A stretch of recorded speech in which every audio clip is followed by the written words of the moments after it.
Andito na naman po sa inyong harapan ang inyong lingkod, na magbabahagi na naman ho sa inyo ng munting kaalaman ko sa pagluluto. Panibagong putahe na naman po ang ihahatid ko, at sana ho ay makatulong ito. At ito ho ang mga sangkap ng lulutuin natin ngayon. Una ho nating pigain ang kinayod na niyog, imasahe muna ito bago po natin pigain, upang makuha natin ang lahat ng milk nito. Sa isang buo ng niyog ay 2 cup ng tubig ang ating ilalagay. Mas maganda kung warm water ang ating ilalagay upang mas madali nating makuha ang gata nito. Para sa akin mas masarap po yung fresh coconut milk, kisa doon sa naka-ready na nabibili sa market, pero minsan hindi rin natin maiwasan na tangkilikin din natin ito, dahil may lugar kasi na walang available na fresh coconut. Naghugas muna ho pala ako ng kamay bago po ako nagpiga, at pagkatapos natin itong pigaan ay strain natin ito upang yung sapal ng niyog ay ma-separate. At pagkatapos nating pigaan ang niyog ay i-prepare naman natin ang lahat ng mga sangkap nito, tulad ng chicken feet or paa ng manok, papaya, yung gata ng niyog, lemongrass or tanglad, turmeric or luyang dilaw, bawang, sibuyas, bell pepper, siling berde, paminta, chicken cubes, patis or fish sauce, vinegar or suka. Ganito ko naman ito lutuin. Una, ilagay sa kawali ang paa ng manok at lagyan ito ng 3 cup ng tubig. Pagkatapos ay ilagay ang tanglad or lemongrass at pakuluan ito hanggang 35 minuto.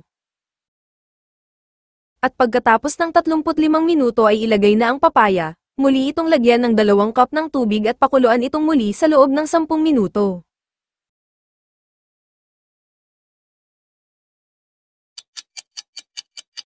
At pagkatapos ng 10 minuto ay ilagay na ang lahat ng mga sangkap, unang ilagay ang sibuyas at bawang, fresh turmeric or luyang dilaw, isang chicken cubes, paminta, at ang ating 2 cup ng coconut milk, ilagay ang bell pepper at ang siling berde.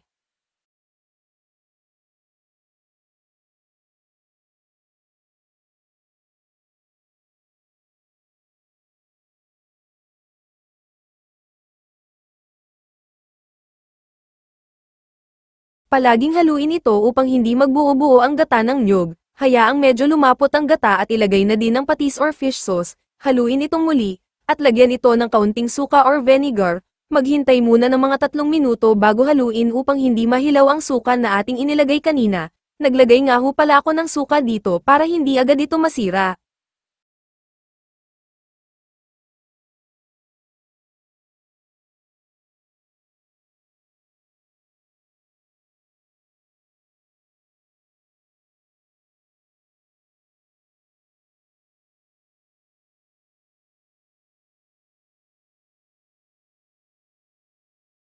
Isimmer ito ng hanggang 5 minuto hanggang medyo lumapot ang gata, at pagkatapos ng 5 minuto ay pwede na ho itong ihain at sa wakas kakain na po tayo. Sana marami kayong nilutong kanin upang hindi tayo kulangin. Maraming salamat po sa inyong suporta sa akin.